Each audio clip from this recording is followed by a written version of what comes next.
Hello, कसे आहात? I hope तुम्ही मजेत असाल.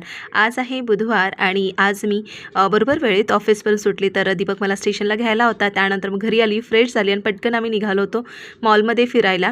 कारण मला ना शूज बघायचे होते, म्हणजे सँडल, चप्पल जे काही बघायचे होते. म्हणून मग आम्ही गेलो होतो बाटा शॉपमध्ये आणि तिथे मला ना असे शूज असतात ना ते बघायचे होते. पण त्याची जो रेट बघून ना मी म्हटली दीपकला, त्या रेटमध्ये ना मी वर्षातून 2दा चप्पल घेऊ शकते आणि तसेही शूज मला कम्फर्टेबल वाटतात.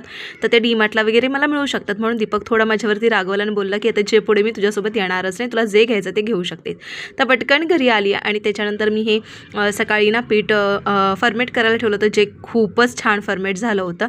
आणि त्यानंतर येऊन पटकन चटणी आवरली. कुकरला मी सांबार करणार होते, ते सुद्धा मी सांबार लावून घेतलं होतं आणि एका साईडला पटापट इडल्यासुद्धा मी स्टीम करायला ठेवल्या होत्या. बघू शकता किती फुलले आहेत. आणि आयंशला इडल्या प्रचंड आवडतात, म्हणून मी आजचा बीत इडली सांबार चटणी असा केलं. सो असा होता माझा मिनी व्लॉग. आवडला तर नक्की फॉलो करा. बाय.